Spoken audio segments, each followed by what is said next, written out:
You stay on my mind, think about you all the time. Got to get to know you well. If you kiss, then I won't tell. I am the caster now.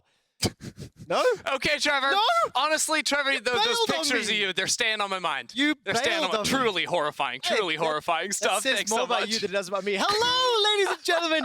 It is Quickshot and Ender here, not, in fact, Diplo and Sidepiece. Thank you to the production team and the broadcast team for letting us make that video. It was fantastic fun, but the fun is behind us. We're about to jump into a game. We need to talk a little bit about expectations. New patch, new champions. Are we going to see Valée? Yes, we're going to see VandeR today. So the thing about VandeR is it felt like he sort of came in and Riot were very vocal. They're like, we don't want to buff this guy. We think he's going to be balanced long term. And then everyone's like, this champion sucks. Like, no one's playing it. So then they buffed him this patch. And let me tell you, he looks good. I've been following Blippo's stream in particular. He's playing so much top lane VandeR. I think he is for sure pick worthy today. Is it blind pick worthy or is this counter pick options? Because where would you see him in the draft? I mean, I think that VandeR is a very strong laning champion. Okay.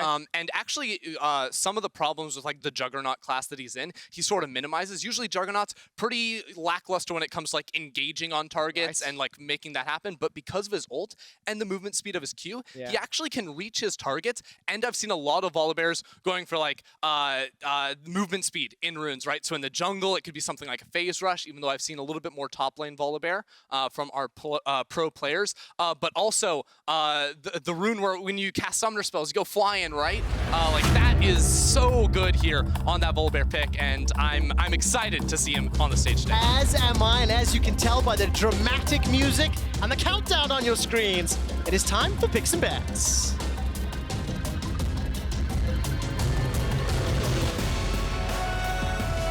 So let's take a look. Rogue will be on the blue side, and Vitality on the red. Ender, talked a little bit about some of the power picks over the course of Ready Check. We know Aphelios had a really deep dive by Sharks, Drakos, and Vedius. I anticipate to see more of him, but you and I had a lot of fun talking about Milica's Jace, and it was locked in. We had different expectations and hopes, but Milica popped off along with Vitality to help take down G2 last week. Yeah, I mean, Milica playing the Jace against Caps. Caps has some flashbacks to 2018. Rookie Jace getting locked into his face. The Milica Jace, a pocket pick of his, and one that I'll be excited to see, especially because it's felt like we haven't had a Jace mid player in the LEC for so long. Like, some of our top laners have played it from time to time, but mid lane Jace is more of like an LPL specialty. So I would be a fan to see Milica pull it out again here. Now, looking at the actual bans we have on our screen, Varus still banned away even after the nerfs specifically targeted at lethality Varus, and the scaling damage on his Q still in the ban pool for these teams. So a little bit of similarity last week. I mean, Graves still open and available. Aphelios, Ezreal there as well, options for them. And considering how well Hansama looked on that Aphelios pick and the fact Rogue, remember, are undefeated at 3-0, where did they go for their first pick? Hovering for a few seconds, and it's going to be the Trundle, so that's a big surprise to me. Yeah, so Trundle did get nerfed on this patch. There are a couple base stat changes that is just tidying up numbers. Those don't really matter too much. But the big one is he loses 10% of the movement speed he gets on his W, which makes it a little bit harder to, again, access targets. But this is another one of those champions that doesn't care, quite frankly, about losing out on some movement speed on his W, because runes right now offer you so much movement speed with things like celerity, water walking. We've seen, a lot of Trundles going for Conqueror, but over in the LPL, I know early on we saw Predator Trundle, and after the changes to Predator, like we're gonna see a Predator Gragas, which I think is just strictly buffed on this patch, and quite frankly, could be what we see Inspired go for on the Trundle too. Well, it's gonna be the Kalista, it's gonna be the Gragas, and G's only gonna have his hands on that one, and now we get to see the direction Rogue wanna play. What do you make of a Kalista X lane versus an anticipated what? Aphelios, Lulu Aphelios, Nautilus, like, you anticipate to go that direction. Yeah, so I'm thinking you probably don't get away with going an Enchanter support here next to the Aphelios when you see Kalista locked in, because even though the Thresh is banned, like, the next best thing is probably like Kalista Nautilus down in the bottom lane here as sort of like a power engage 2 versus 2, and you don't really want to play a Lulu into that, because if you get jumped on, you know, you expect Gragas maybe camping down towards that bottom side of the map. It's going to be very difficult. So hovering the Braum here, I do like, specifically as a counter option into the Gragas, who obviously you throw up the shield, the Unbreakable, and Gragas ult is going to knock you away instead of into his team. And of course, any sort of melee support that goes into the Braum can quickly apply the stun stacks, especially if Aphelios has like his Crescendum or something. He's just going to rapid fire those away and be able to disengage no problem. So a lot of disengage tools here. The Trundle, the Braum already on the side of Rogue, starting to play well. Vitality going to look to round out their bottom lane. And a reminder of just how powerful Kalista Taric is. I still visualize Mad Lions beating G2 Esports with that duo. We can see the impact it has. Yeah, and I really like this here, especially after seeing the Braum, because as soon as you see Braum, it's like, oh, it's actually much harder to like get kills in the 2v2 in lane. Braum offers a lot of safety for his ADC, so Nautilus loses out on overall value, whereas Taric only going to gain in value. Now you sort of have 2 or even 3 buttons over on the Vitality side that say, hey, we're getting ready to go for a fight. So Predator, you have the channel time, right? The Taric ulti has the wind up as well, so they're going to be able to set up for these fights and sort of coordinate all of those together very nicely. Okay, how excited do we get if a Volleybit comes in and win? Jace is banned away. We already like this. Milica has had a target against him. We only have 2 games to cast you and I today. I really want to see this champion. I really want to see VandeR too. I don't want to get too hyped for it to like come in immediately because again, this is a champion that we are trying to feel out. VandeR are going to be very good against low-range enemy team comp. So I'm already seeing a little bit of that with something like a Kalista perhaps, although Kalista pretty decent at kiting out that Volibear, especially once she gets the Blade of the Ruined King as a good itemization counter for her right here. These AD bans from Rogue, the Jace against Milica, of course, the Yasuo too, make a ton of sense when you have an AP jungler locked in the form of the Gragas here, and the Sion as well for Cabochard. Like, Vitality are just building this comp that's like, they're going to scream at you. In 10 seconds we're engaging, you better be ready, and they might not be ready. And honestly, even if you are ready, good luck. Sion, Taric, Kalista, Gragas, there is a lot of options to get in there, and a slightly defensive pick, got some poke as well. Now, I will say, Trundle is a very good answer into the Sion, so I'm not sure if Vitality were thinking about this all that well, because they're like, Sion, you go charge in, and then a pillar goes up in your face. And they're like, okay, wait, my engage option is gone. Well, I'm still a tank. Oh, not anymore. You're just going to get subjugated and not have a lot of fun right there. So I think Rogue have built a very stock standard composition right here with the Ornn in the top lane to hand out some Infinity Edges to the double marksman here.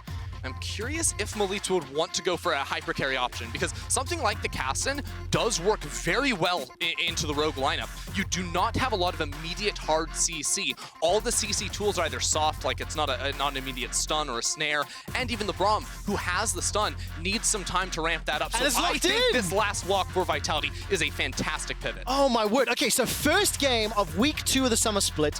We've got about as standard comp as you can get on the side of Rogue. It was what we were anticipating, that front beefy front line, as well as carries that are going to scale on the back end.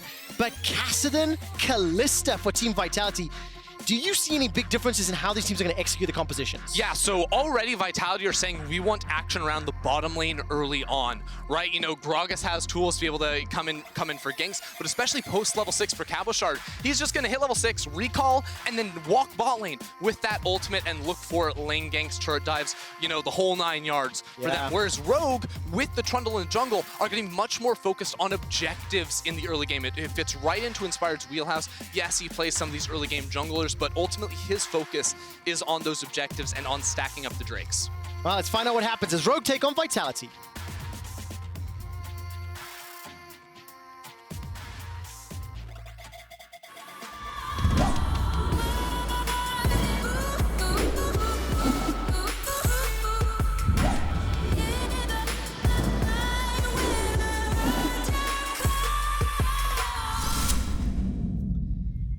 Very excited to see how this game plays out. Rogue, again, along with Fnatic, are one of the only 2 teams that went undefeated in Super Week to start off Summer. Vitality, a surprise hit to the start of the Summer Split. And can they surprise the world by taking down Rogue? Again, you would have to think Rogue are still the favorites this matchup, but they've got a very, very interesting team composition.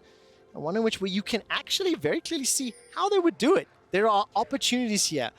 During the laning phase, Do you anticipate a lot of action here? We've talked so much about the nullifying effect of the bottom lane.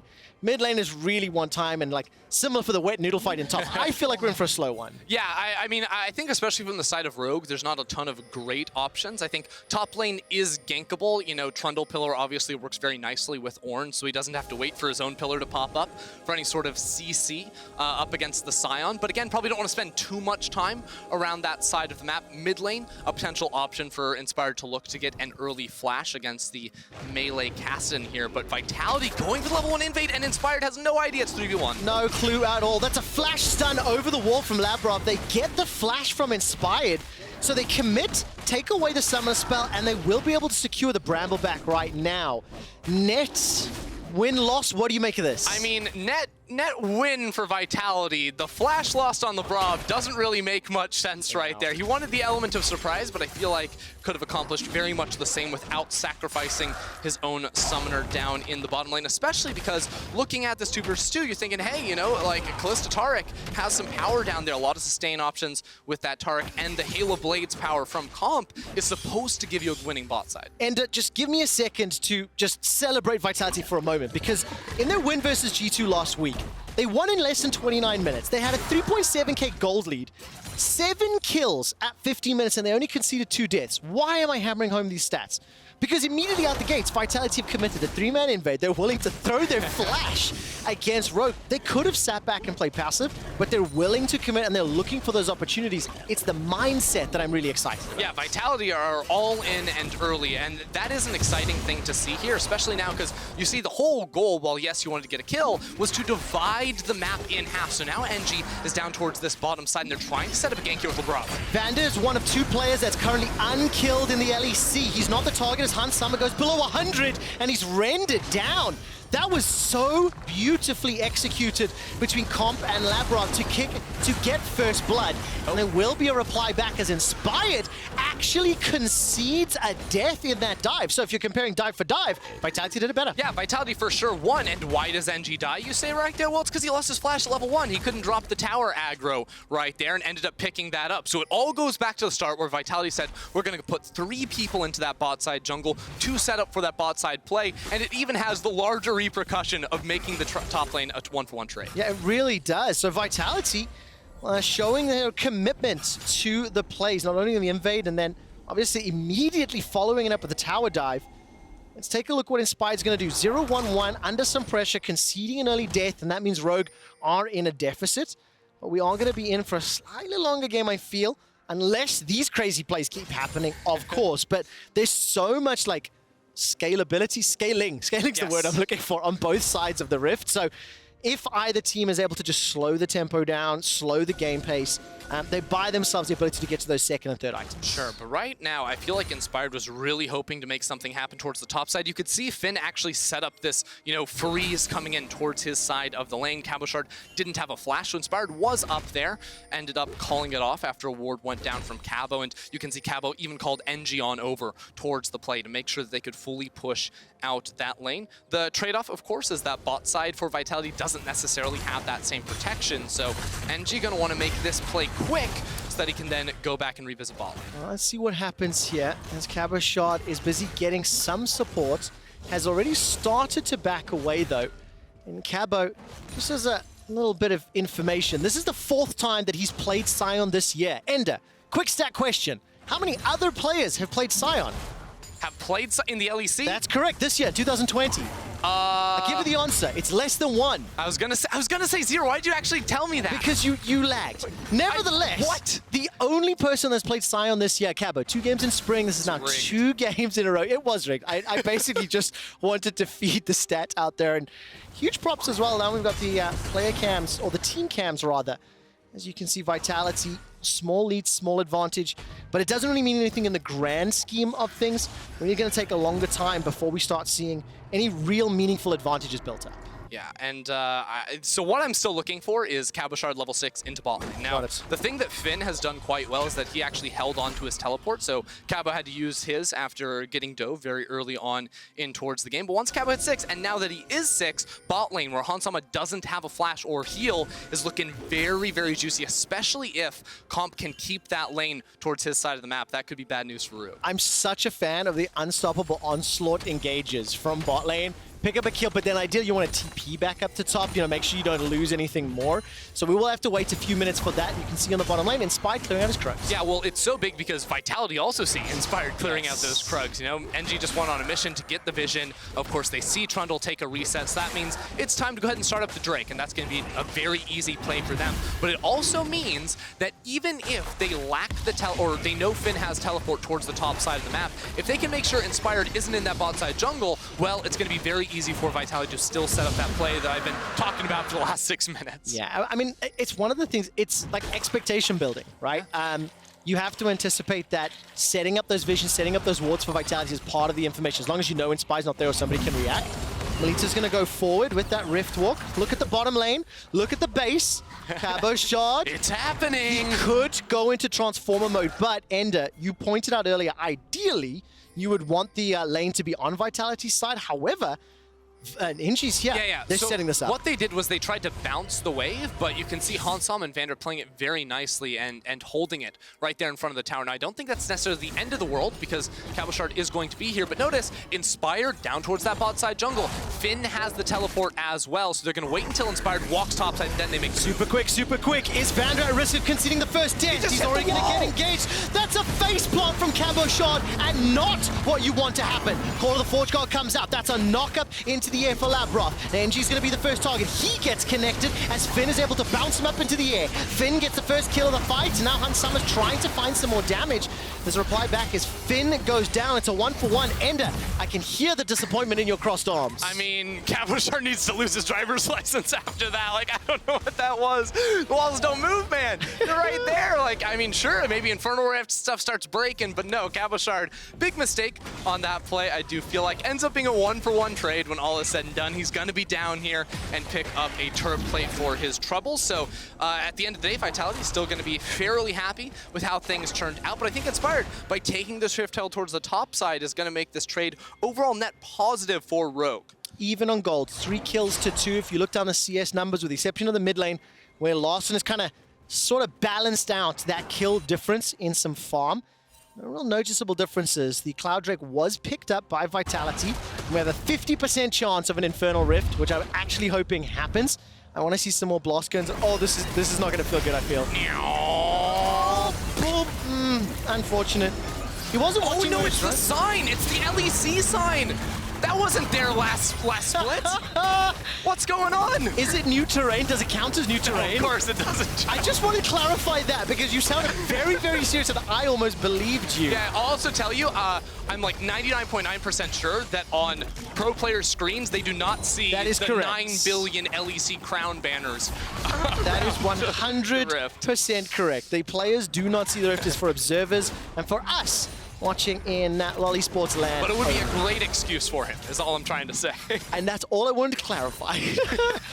Well, nevertheless, Cabochard obviously didn't find the target that he wanted, but Ender, in terms of how the comps play out and the way the lanes were going, that was the obvious play. Now that we've inversed it, now that the Herald is with Inspired, what are the next few minutes of play? You have to feel Rogue want to try find an opportunity to get Shelly down on the map. Yeah, so I'm thinking things settle down for the time being. Yes, of course, Inspired probably going to drop that one down, but they don't have a lot of power towards the top side of the map, so really just up to him when he wants to place that one before turret plating do go down. Now, because I feel like we're going to get a bit of a lull for the next couple minutes, this is actually when I would like to take a moment to talk about some of the rune changes, because we're already seeing a couple of them, starting off with, oh, nice hit right there from Cabo. Starting off with Guardian down bot side, because this is a game where VandeR on the Braum, pretty standard to go for the Guardian, whereas it used to be pretty common to see that on the Taric as well. Labrov went for Aftershock. Now, Guardian changes have created a big sort of divide in the community where a lot of pros are saying, Guardian, it's terrible now. It looks bad. And that's because it lost the movement speed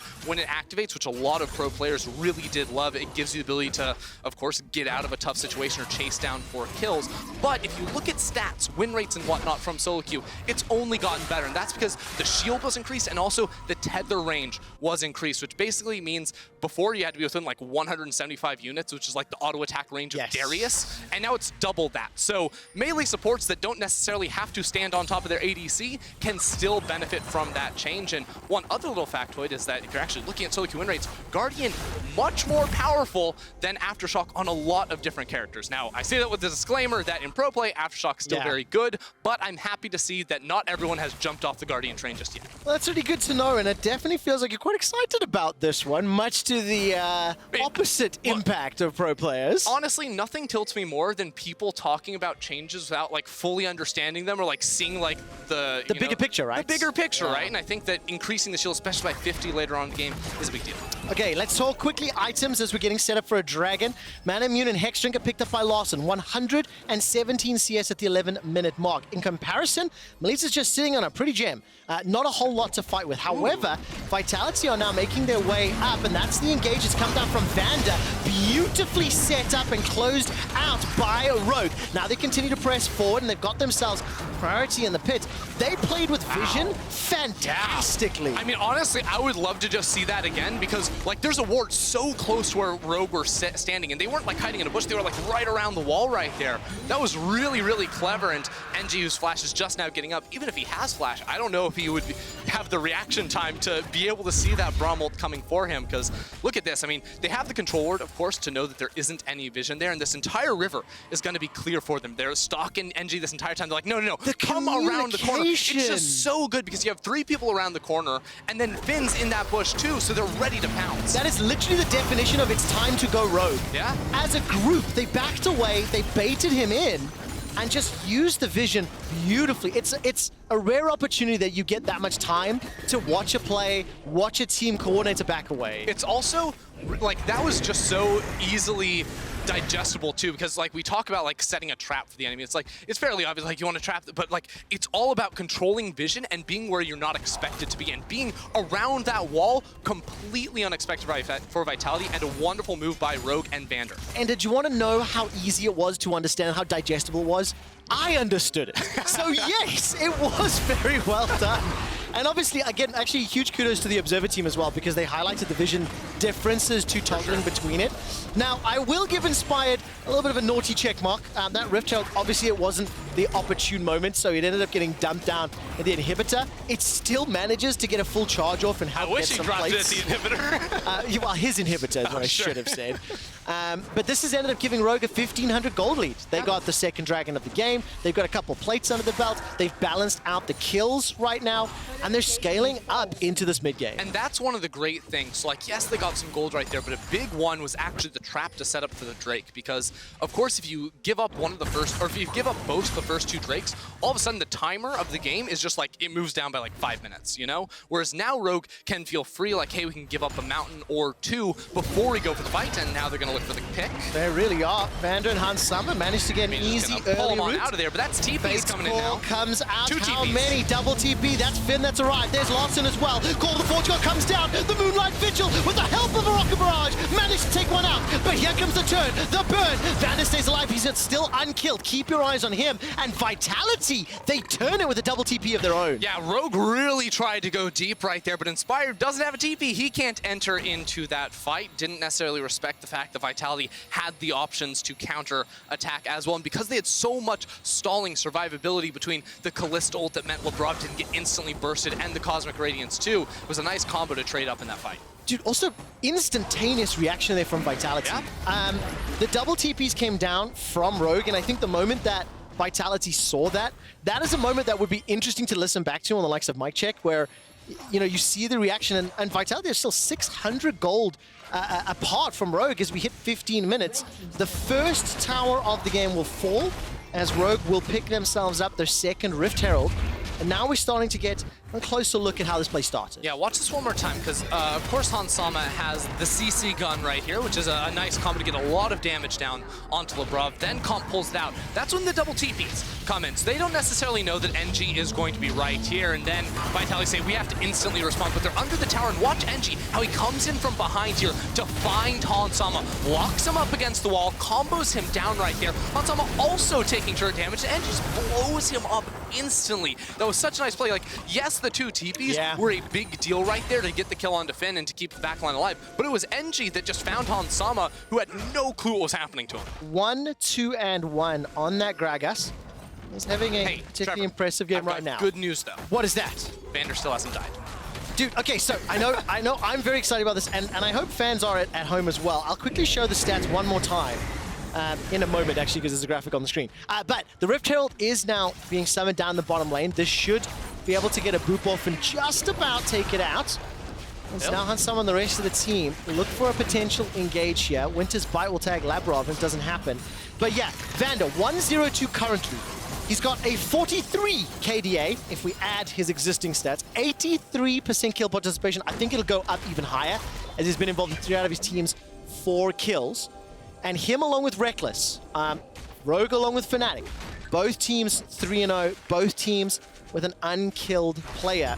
It's just a fun mini-game to track, and it's a fun stat, especially for VandeR, who's a player that, Christy, you and I are actually talking a lot about him in the off-season building up. Like, I've been shoutcasting VandeR for many, many, many years, and it is hopeful for me that he goes back to some of the olden day form where there was a point in time where he was considered to be one of, if not, the best support in Europe. Yeah, I think he had a really good week 1, of course setting that trap with Rogue. A big deal around the last Drake. Now Mountain Drake has spawned on up here. Both Labrov and Cabo took a reset, so Rogue are going to be here very, very quickly. And sure, Cabochard can enter the fight, no problem, but same cannot be said for the Taric. I think Vitality are going to end up giving this one up, but they're a little slow on the map play because they took 2 resets. No one's in the top lane. This is where Vitality should be trading a top lane turret. If they decided a minute and a half ago, hey, we're giving up this objective, they get a tower for that one. But because they hadn't made that decision and they were like, well, NG's down towards the bot side, maybe we can contest it, they lose the Drake, they don't get anything for it, and they lose control over mid lane, which may end up beating this tower as well. And Finn is waiting in the wings. There's a potential engage over the wall with Call of the Forge God. He's holding onto the trigger for now. The Vigil was thrown out by Hansama.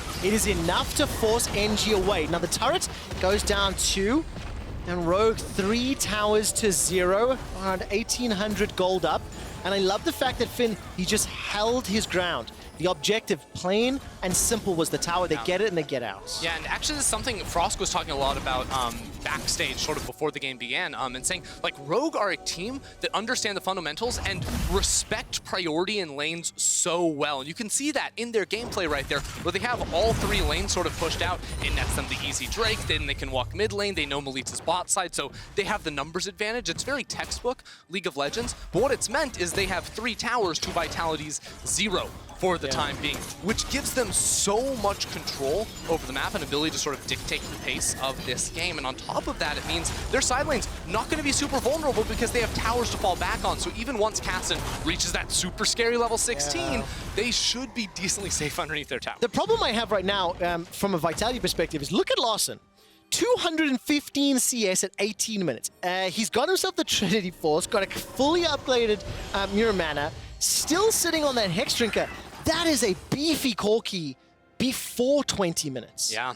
And when you consider there's an Ornn, a Trundle, a Braum, and when you start thinking there's upgrades coming from the Ornn in the not too distant future, that is already a difficult problem to deal with before, you know, behind Corki is Aphelios as well. Yeah, I mean, like, Rogue's comp, super solid. Like, all 5 champions, you know, work very well together. We've already talked about the combos like Trundle Pillar plus Ornn E, or even setting up for, you know, that Ornn ultimate to come in as well. Everything looks great for them. But I would caution us, again, Kassadin, super strong in the late game. There's not a lot of immediate hard CC on Rogue's side, and that wouldn't be a huge problem if they're just playing against Kassadin, because they have the damage and, quite frankly, the survivability between, you know, the shielding Hansama will get from Legend Bloodline, you know, the overheal as well, and all these things. But there's a Taric ult tool too they have to deal with. Indeed. I mean, look, Finn is going to be the target here.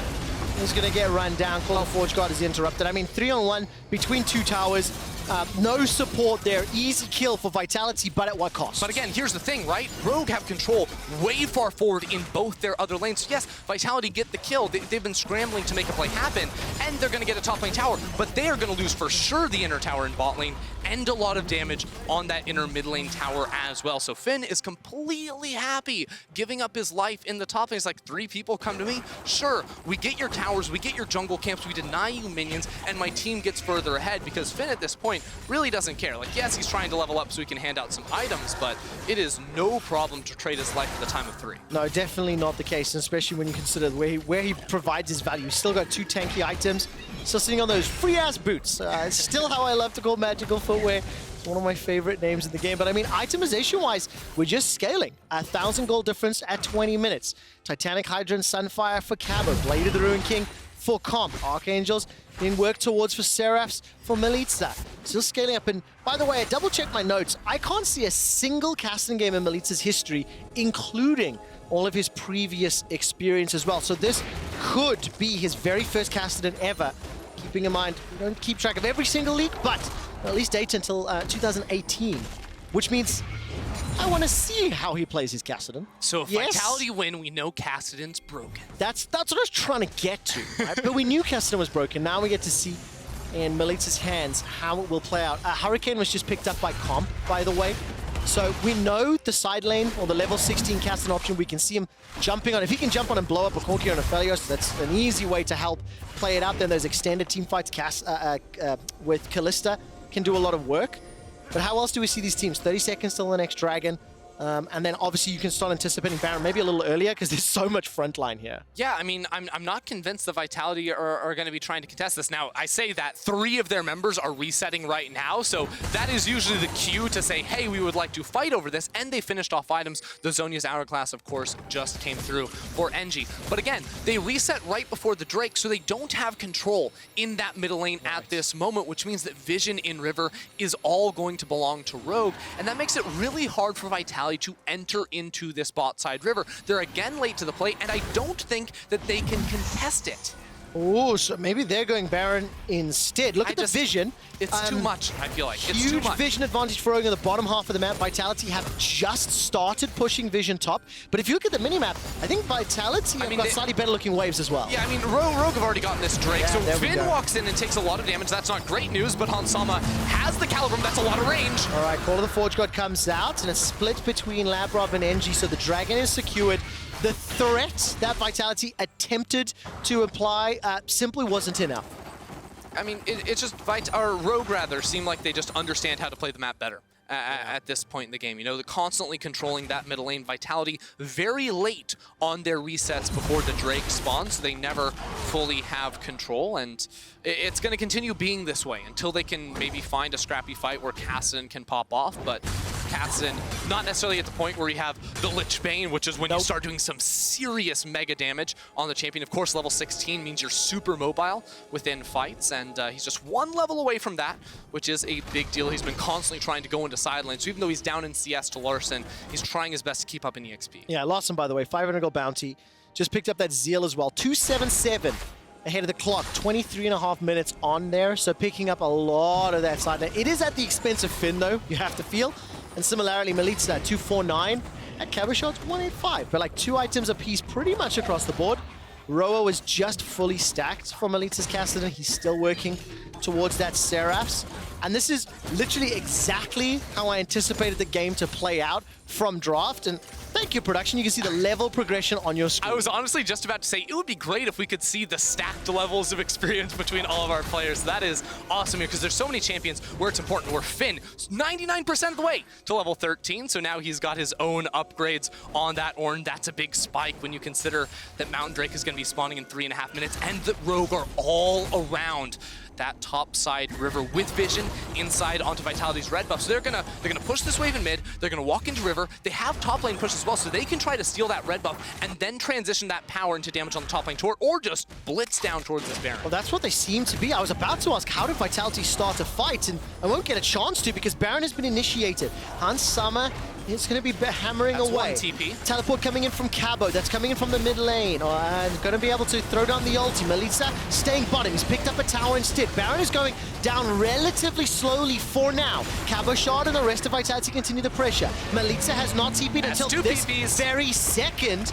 And Rogue, I think, will be happy. They lose one tower, but they get 2 TPs. I love it. I love it, Rogue. You're doing everything right. This is exactly what we want to see. They stay on that Baron. They know they're not taking damage. They've got a Trundle and an Ornn that can soak that up all day long. They waited till not only they get 1 TP, but both teleports. Now Larssen has free reign in a side lane. Now they can continue to try and dominate the map, and Vitality feels so pressured to make something happen because they know if they do not make something happen before the resets come through from Rogue and everyone spreads out around on the map again, they are going to be danced on. You know, for the next 2 minutes, Larssen could go up towards the top side for when that Drake is going to spawn, and you have that full map pressure. And that's exactly where he's headed on the map too, although he pivots out of his base and is now going bot lane. But this is the idea, right, is that Rogue are going to destroy you on the map because now they have the global advantages. Milica hit level 16. That's what the celebration dings were. I see. It may not matter because of 1,000 gold deficit or the fact that you know, he doesn't have a lich base. But Rogue are just playing around Vitality and really seem to be, I don't want to say like out macro, but out making decisions that are significantly better and punishing wave Vitality on the map. Exactly, and I agree with you. I love the way Rogue have been playing. But I will say again, the game, gold-wise, very close. Yes, Ornn has items, is going to be handing those out, but now Milica has a Void Staff for himself too. Like, the items are there, the levels are there for Kassadin. We've said that Rogue compositionally have problems dealing with the Kassadin. Now Milica has basically said, I'm actually less interested in hitting the backline. I could actually hit a Finn or an Inspired here as well. Inspired, who's built no MR so far, except for those Merc Treads, could be problematic. All right, well, let's see if Vitality can do it. They're starting to set up a little bit of a pincer move. Finn is in the top lane. Ender, how do you want to see them start the fight? Well, the thing is, Vitality need Taric ult, I think, to go down on towards that Kassadin. Make sure he stays alive even through any CCs to get hit onto him. But Rogue are playing it too close to the tower for him to be effective yet. I mean, look at this damage onto Cabochard. He's forced to flash defensively. The Cosmic Radiance to save Vitality's life. Oh! And Hunt Summer doesn't quite get it yet. The burn is not going to be enough just yet. Defensive flash over the wall there by Cabo as well. He's forced to run for his life. Milica going to use that Rift Walk. And honestly, the Pillar of Ice melted Cabochard. He couldn't get away. He's not the tankiest Sion. Got a bunch of armor, sure, but that's simply not enough. Yeah, he went Titanic Hydra for a little extra damage right there, and now they don't have the Cosmic Radiance before this Mountain Drake. Now, yes, Trundle, Aphelios, and Braum all going to be lacking in their ultimates as well, but Rogue is going to destroy Labrov. Well, Labrov just gets melted where he stands. Cosmic Radiance will save his life temporarily for him to escape. Angie's going to get exhausted inside the pit. The Call of the Forge God sniping Labrov from downtown. Finn, she wrote, as Rogue will pick up the soul. 7 kills to 6. The gold lead is insignificant in comparison to how far ahead Rogue are as a team and how they are playing this game. Yeah, I mean, their understanding is just better. Every single, you know, Drake, every single Mountain Drake that spawned, every single Drake that Rogue have gotten, it's been a botched attempt by Vitality. Either they're late to the play or they're getting caught out, they're wasting their ultimates too early on. They're in so much trouble, and now it is just Milica and Cabochard to try and stay in the game. Level 16 with the Void Staff and gonna bail away, actually. Into the side, it's not worth the risk. What can you do? Yeah, lose that, lose the game. 3-0-1, by the way, for Larssen. He had the rapid fight cannon just before that fight began. I think Hunt Summer's going to be able to buy something big because he's been sitting on gold for a while. And we can just see this replay of how Rogue obliterates Vitality. I mean, it pains me because you say, yes, you know, Kalista has the ultimate, so you can try to scout it up right here. But again, without the Cosmic Radiance, you cannot fight. And I think that's a snipe from Finn. It is indeed. He's got the barrel proc, so you get the extra damage on that Ram headbutt right there. And Rogue going to be able to win that one. And honestly, if Vitality, you know, we're considering some more options, right? You have the Predator Boots, you can actually scout Fog of War with those now. Nanji didn't do that. No, definitely not. And one of the things I think this game is painting a very clear picture of, the difference between the current top of the table, 3-0, and the current middle of the table, 2-1, right? Finn is going to be under some threat, but here comes Hunt Summer. Gonna put out some damage, and with the help of Inspired, might be able to burn down anyone. But just showing the difference in ability and understanding between teams who both looked fairly good during the course of week 1. Rogue are now going to be on this push with Baron buff. Look at the middle lane and the bottom lane. A lot of minions starting to make their way forward and just tons of options. Wherever Rogue want to push, they can turn, they can look to burn a tower. Yeah, last attempt for Vitality is probably going to involve an NG flank. It worked out great 20 minutes ago. Now they're further behind, but here he comes around on the side. Well, he stood on top of about a million wards. Easily spotted out. Rogue simply don't care. Call of the Forge Gods available and finally gets used. Cosmic Radiance is thrown out and then simply arrives too late. It's too little. All right. It does not matter. Rogue are going to be able to find themselves some additional kills. Cabochard standing on the front line, tries to charge up the queue and will go golden just to buy some additional time as Conf is being burned down. He can't even get close enough in range to start chucking out some of those spears. Cabo's Ghost gets burned down. It's a 5 versus 3, and Rogue have been in control. It is a very dominant victory, but not a stomp victory. Does that make sense? Like, they've been in control. They have been clearly the superior team, and they have not put themselves in a position to get punished. It's been Rogue's theme, you know, in week 1 and now in this game too. It is methodical League of Legends. It is understanding the map better than your opponents, and they're going to do it one more time. You're just chasing down NG, trying to find all the kills before they wrap this one up. They are just for style points now. 4 games played, 4-0 for Rogue. VandeR still unkilled as Rogue take down Vitality. I really like what I'm seeing from this team. You know, I still want to see Rogue get in a position where they're challenged in some of their decision-making, but the way they take a game and just beat you at every single stage without taking huge risks and setting up not just, you know, the slow methodical game, but like setting up the traps around the Drakes that allowed them to get that Mountain Soul a little bit later on in towards the match. The way they focus on lane priority first and dominating you through the map, they looked clearly tiers above Vitality today. And I think that shouldn't be too surprising in terms of what we anticipate these eventual team squads to look like. But for Rogue, your key player of the game nominations are at LEC on Twitter, Larssen, VandeR, and Finn. Guys, you can go vote there and see whoever you'd want, as well as girls and everybody else.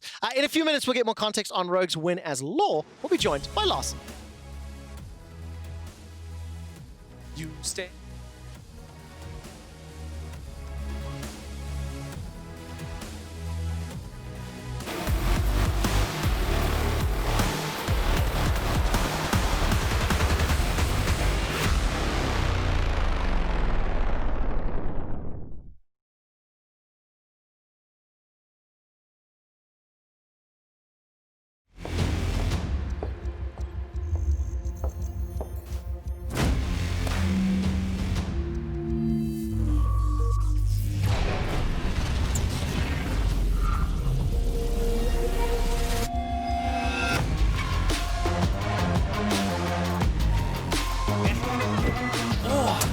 Charged up. Hello, everybody. Let the game begin.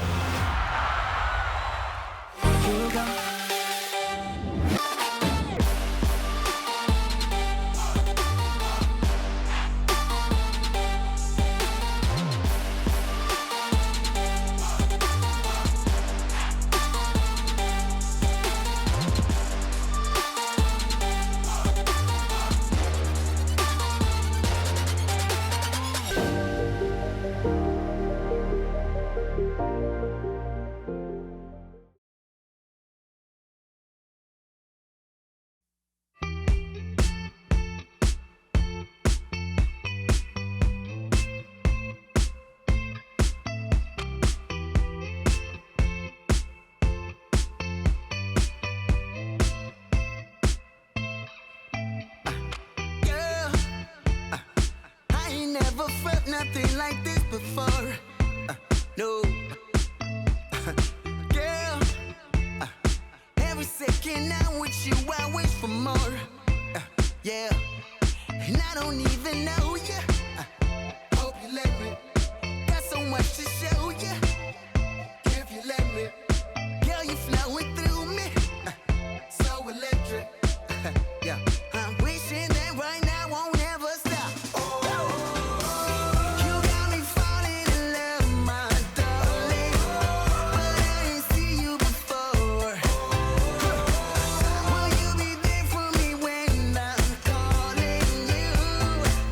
Is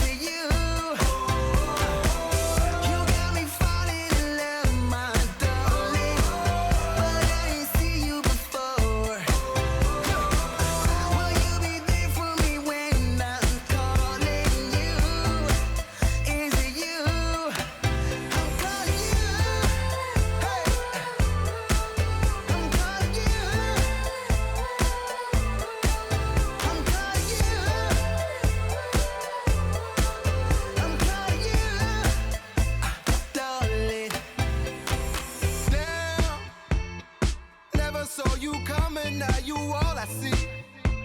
Yeah, yeah, yeah, yeah. Damn. Asking myself, could you be the one for me? Yeah, yeah. And I don't even know you. Hope you let me. I got so much to show you. If you let me. Cause girl, you're running through me. So electric. Yeah. I'm wishing that right now won't ever stop. Oh.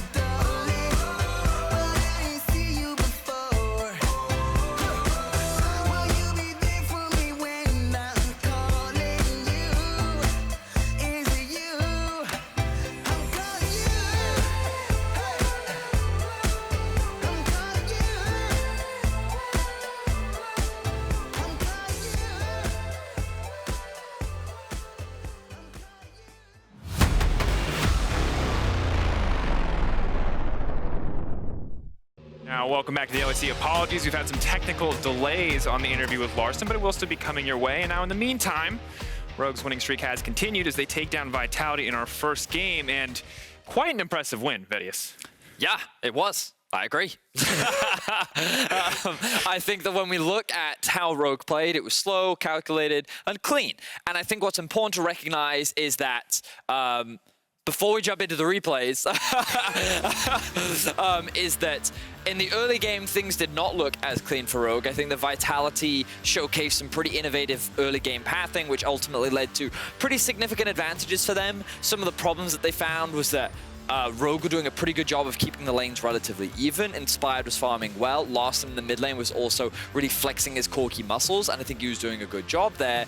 But in terms of how this early game played out, this was great execution and an idea from Vitality, because it's very reminiscent of what we saw in week 1, where they tried very hard to try and get their bot lane ahead, and I think that they started off by doing a good job of that. And what we see here in the second clip, of course, is that early game flash being taken away from the jungler, paying off, where Rogue attempt a similar play on the top side of the map, but it's not quite as clean. So as good as Vitality looked in the early game, Rogue kind of match here. I was like, oh, maybe this is the chance for Vitality to win. But then as the game went on, we saw Rogue kind of level up their performance, and we saw so much consistency. And while Vitality had some good fights, it felt like Rogue were always finding better ones. Yeah, they certainly were. And again, I think that what we want to illustrate here is that Vitality tried to force a lot of plays that didn't always benefit them. We saw them, I think in this situation specifically, they could have swapped towards the top side of the map. They could have tried to trade it for a Rift Herald, but instead they tried to overcommit to a lot of plays to where, even though this ended up being a 1-for-1, the map state was not optimal. And I think that what we saw a lot of the times was how Rogue took advantage of a more superior map state. What you should be seeing on your screen right now is a great utilization of the Fog of War from Rogue to find an advantage and find a pick. And I think basically, Rogue is the 5-head team right now. They're using their really big brains to flex on the competition. We saw it in week 1. We're continuing to see it here in week 2. And sure, you could argue, like, where does Vitality stack up against some of the competition? Is Rogue really being tested? No, I don't think they are. But I think this is still great for Rogue, because what you ultimately want to see is, if individually you're not being contested, then, okay, that's the first step. But if you can then compete on an individual level, you've then got to be able to compete on a macro level. And right now, that seems to be the clear gap between Rogue and many of the teams underneath it. And it feels like last week we got to see, you know, Hansama styling. That was kind of the mechanical showcase we wanted to see from Rogue. And now we're seeing those 5-head plays. Dominion players out there, you may recognize that as hide-and-seek gameplay from the early 2000s. You get it. Yeah. And it was performed to perfection. And when we look at this last play as well, it feels like Rogue are not only following the quote-unquote textbook of League of Legends, they're continuing to improve at it. And they're clearly catching teams like Vitality, who are very healthily middle of the pack, off guard. So initially, I think the casters did a great job of setting up why this Baron was being started, and the whole goal is, we want you to burn your teleports. And notice how Vitality are holding on for as long as they can. That Baron's still getting very low, and Rogue are playing this game of chicken. They're like, okay, are you gonna TP or are we gonna get Baron? Because we have a numbers to die. And look, the moment they see the TP, they're like, run, run, run. We don't want to fight them, because now the map state belongs to us.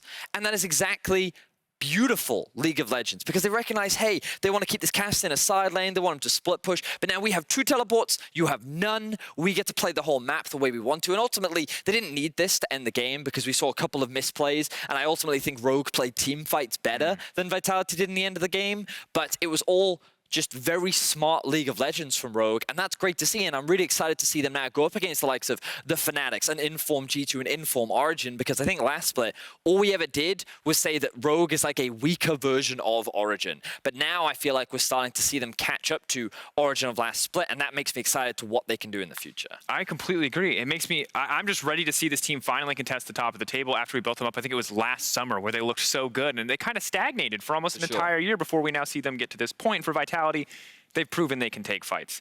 Can they take the right fights? No. That's something that Rogue clearly made the right decision on. They were always fighting for something. They were always getting something out of these fights, and that's what you want to see from a top team here in the LEC. But for more on Rogue's 4-0 start, here's Laure with Larssen. Thank you very much, Drakos, and thank you, Larssen, for joining me. Congrats on winning against Vitality today. Thank you very much.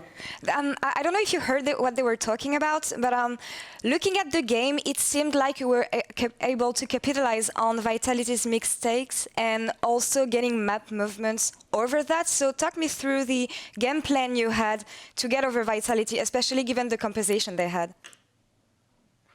The early game wasn't the cleanest. We died on weak side bot, and then we dove top, where our jungler forgot he didn't have flash, so he just died under tower because he didn't have flash, and he forgot about it.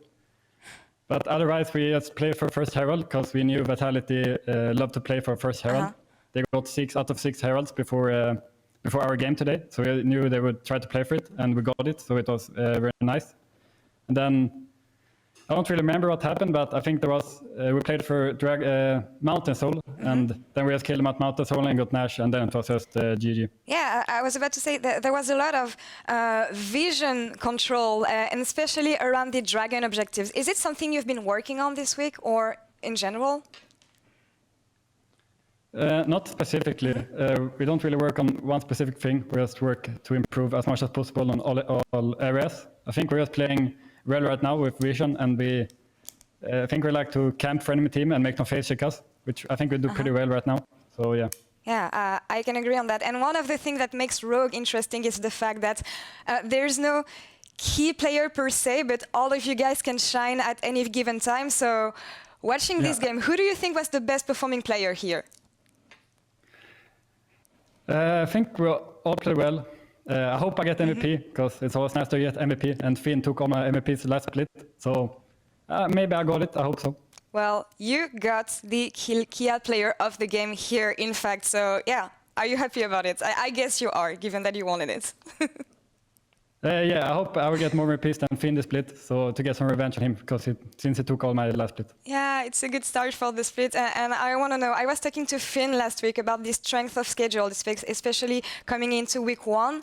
Do you feel like your schedule is harder this week, now that you face Vitality, and also knowing what we saw from G2 last week? G2 is very hard, right? Yeah. I don't think Vitality is a hard schedule, but we always struggled against the top 3 teams, Origin, Fnatic, and G2.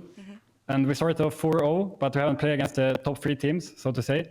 So it will be interesting to see how we play against them, because in last split we lost against them every game. So hopefully our improvements will show and we will win against them. Looking forward to seeing how you guys play against them. And undefeated so far. Thank you, Larssen, for the interview, and congrats again for today. Thank you very much. And we are going to take a short break, and coming back, SK Gaming will face off against Misfits. Stay tuned, guys.